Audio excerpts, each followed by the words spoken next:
Hello, and thank you for taking the time to visit my channel and view my video. Today we're going to make a fruit and vegetable protein smoothie.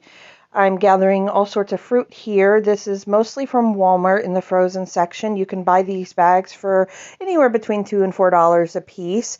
They're really affordable, and I can get all of this fruit to last about 3 weeks of the month, depending how much I buy.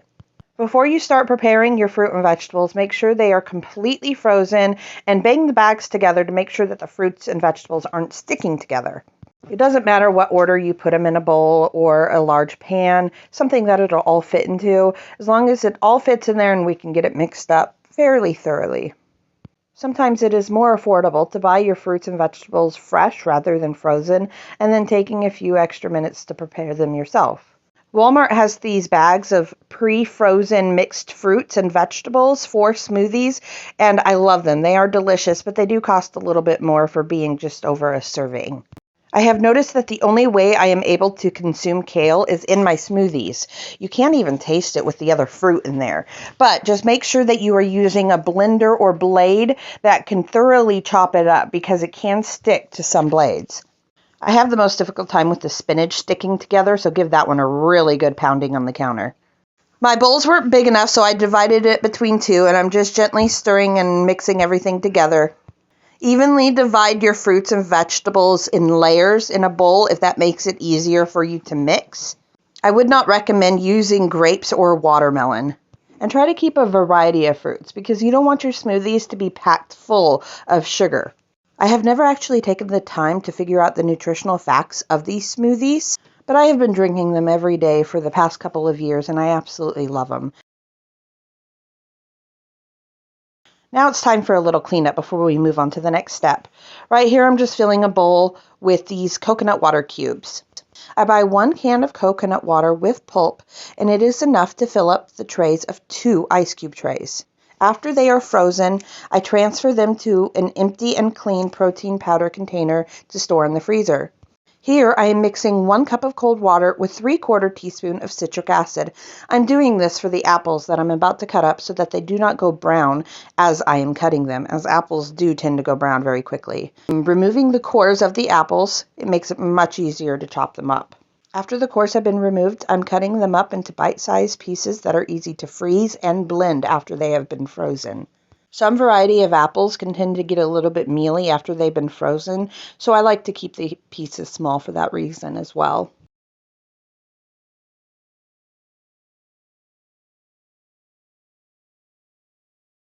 After the apples have been chopped, I put them into the bowl of water and citric acid, and this will help prevent them from getting brown while I chop up the rest of them to freeze them.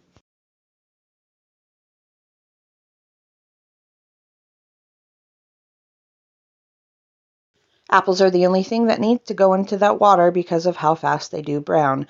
After they've been stirred up, I'm going to lightly drain them and put them on a pan lined with freezer paper. Now, clearly, this is not freezer paper, but I forgot I had freezer paper, so I used foil. Foil will work as well. And again, I lined a pan with parchment paper, which I'm not sure why I did this, because I had freezer paper. But now I'm just slicing up some bananas, fairly thin, not too thin, not too thick, nice bite-sized pieces for the smoothie. And I put those in a single layer on the pan.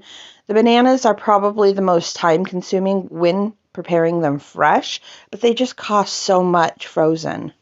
Alternatively, instead of slices of bananas, you could take your banana and slice it long ways and then do half slices like that, depending on the serving size you want for these bananas. Here I use 3 bananas, and I'm just going to put them in a single layer on the pan and then put them in the freezer.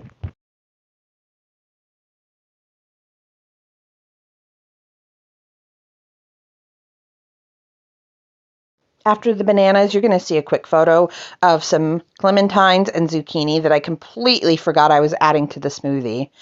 Now, I'm not the kind of person who likes a lot of juices or sweet beverages, but Body Armor is delicious. It's not overly sweet, and it helps keep you hydrated.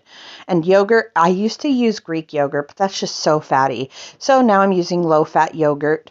I have tried making these smoothies without the yogurt, and believe me, that yogurt is necessary for that much-needed creaminess.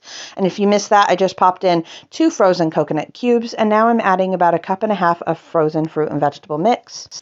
My favorite brand of protein powder was the Plantopia Strawberry Banana, but it is so hard to find that now. So I switched to this brand and I love it almost just as much. The nutritional facts of the smoothie went by kind of fast there, but feel free to rewind because it is really worth the read. My husband bought me this Ninja last Christmas and I absolutely love it for my smoothies. When I am making smoothies with spinach and kale, I use the big blender attachment so that it doesn't stick to the blades versus the little cup attachment where it will stick to those smaller blades. Look how delicious that is. And I always make enough to prepare just a little bit extra because all three of my kids beg for this small little portion. Yum.